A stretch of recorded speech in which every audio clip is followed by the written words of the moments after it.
Sparta was a Greek city located in the Peloponnese. It differed from other cities of the time in that it had no walls. Sparta originated as 4 neighboring villages: Patane, Limnes, Mizoa, and Cynosura, all of which shared the same political, military, and religious life. After 2 wars with the Messenians, the city's territory expanded even further. By the 5th century BCE, they allegedly controlled almost half of the Peloponnese.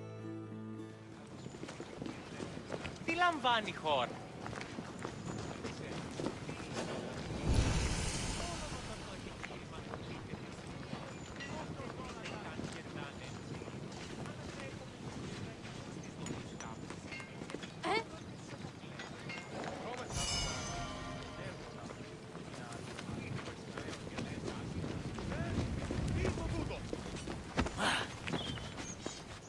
The Agoge was the military training and education program undergone by Sparta's male youth. Grooming men for war was one of the city's main priorities. Boys began their training at the young age of 7 and completed it when they were 30. It has been said that Spartan infants were inspected for weakness shortly after birth. If they were deemed too sickly, they were thrown into chasms. However, this information remains unproven. The healthy boys were considered suitable for training. When they came of age, they were removed from their families and were placed into service of the state. Their education included subjects like reading, writing, and even music, but was mostly focused on tough military exercises meant to turn the boys into efficient soldiers. The Agoge was divided into 3 cycles: one for boys aged 7 to 12, one for adolescents aged 12 to 20, and one for men aged 20 to 30. Each cycle included different exercises for refining the body and mind.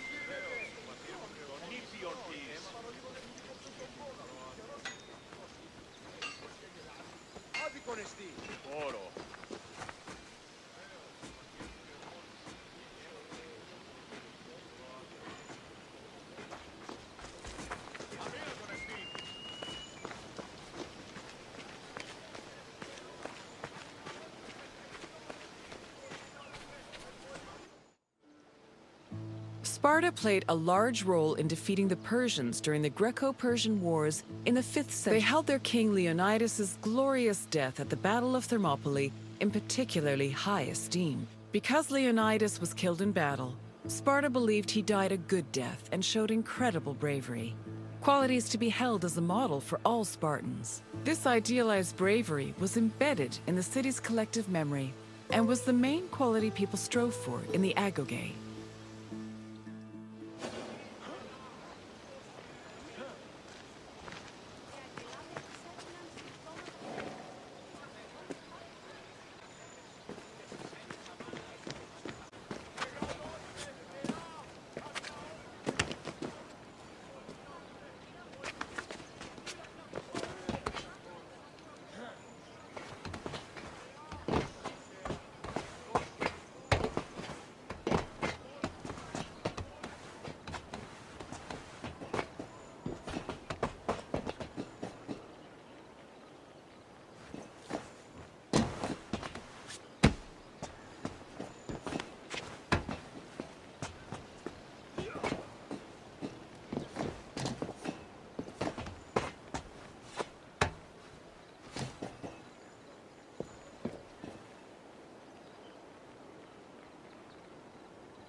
The second cycle included boys aged 12 to 20. When they reached the age of 20, the young men were dubbed Erinyes and could officially serve as hoplites in the Spartan army. Until the age of 30, Spartan men lived in communal mess halls called Sysgenia. From the age of 22 onward, they were permitted to start a family, but 30 was viewed as a more appropriate age to get married. Spartan men served in the military until they turned 60, when they were designated as elders, or gerontes.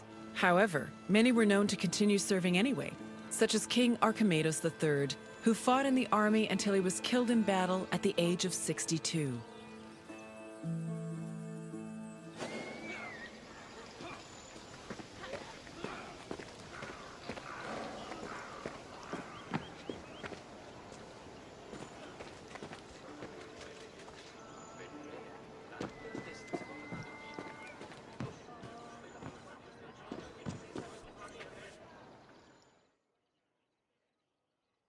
All adult male Spartans participated in communal meals called syssitia.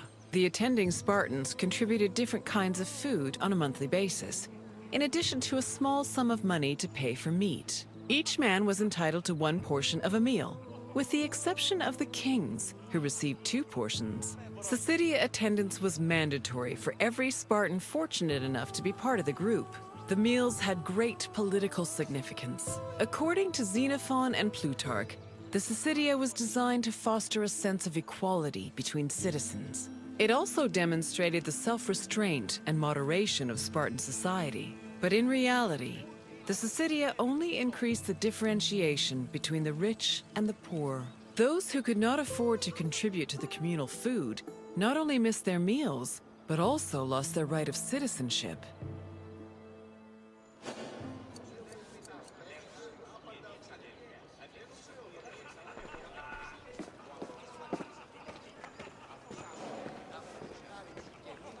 Have seen, the erogi was not for the weak or faint of heart, but it did its job in producing skilled warriors and shrewd citizens. What else would you like to do?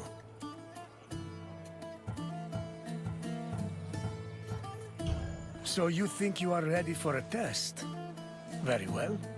Let us see how you fare. First, a simple question. The erogi was made up of how many cycles? Correct. The erogi was divided into 3 cycles. One for boys aged 7 to 12, one for adolescents aged 12 to 20, and one for men aged 20 to 30. Next question. How many meal portions were kings entitled to at Syssitia? Yes, Spartan kings had the right to double portions. One final question. When were Spartans allowed to grow mustaches?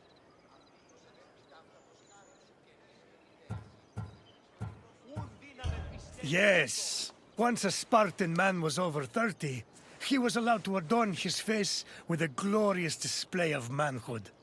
Impressive, visitor. You should be proud.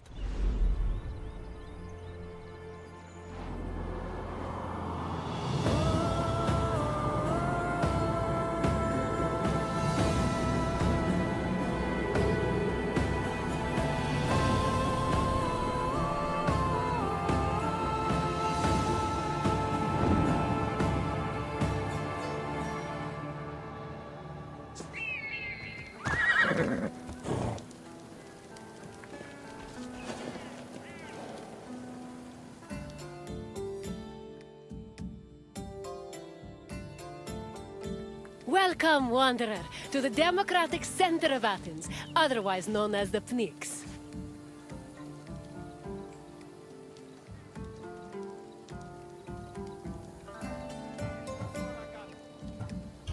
The battles fought here may be more intellectual than bloody, but they are no less spectacular.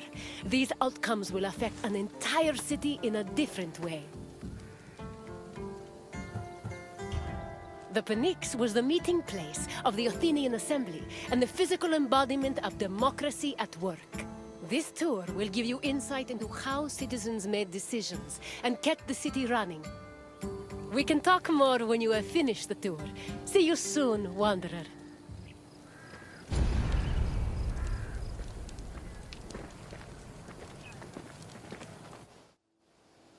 The Athenian assembly was known as the Ecclesia. It met at the Pnyx 40 times a year to discuss various civic matters, and each session usually lasted a few hours. The word Pnyx is believed to mean something close to packed together. This was probably a reference to the fact that during meetings of the Ecclesia, the location would be filled to its capacity, with citizens packed in practically shoulder to shoulder. All male citizens were allowed to directly participate in the democratic process. Those over 20 years old had the right to speak and vote, while those over 30 could be elected to the higher position of magistrate. In total, there were approximately 30,000 citizens in Athens in the classical period. To draft and adopt decrees, 6,000 of them had to attend the meeting.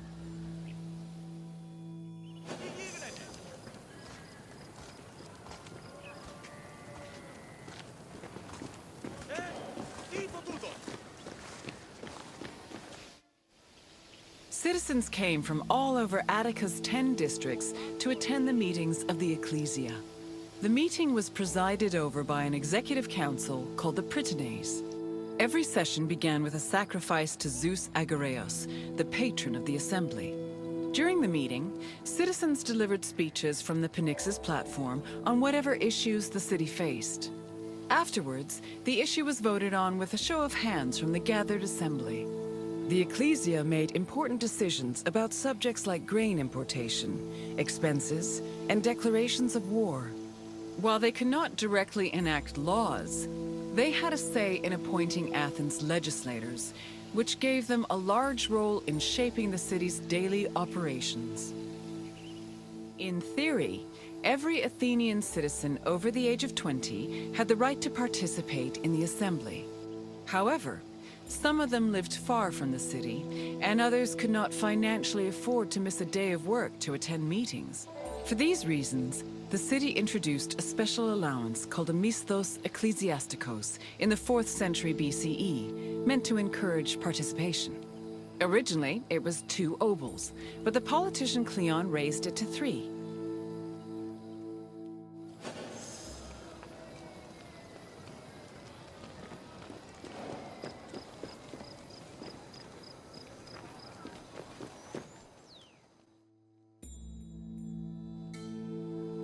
Athens introduced several innovations that heavily influenced modern society, including theater, architecture, and philosophy.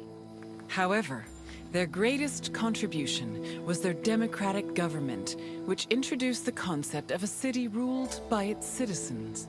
The decision to adopt democracy as a government, a choice made in 508 BCE, shaped civilization as we know it, and continues to affect us today.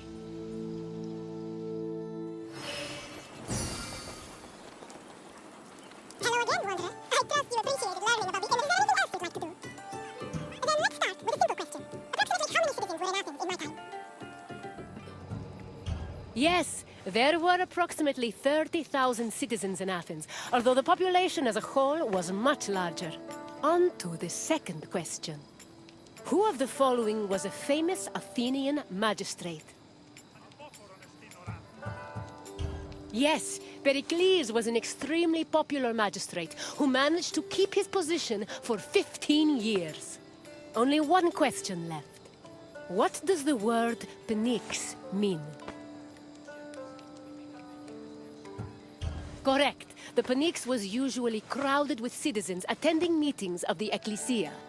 You know enough about democracy to be a politician yourself. Well done, Wanderer.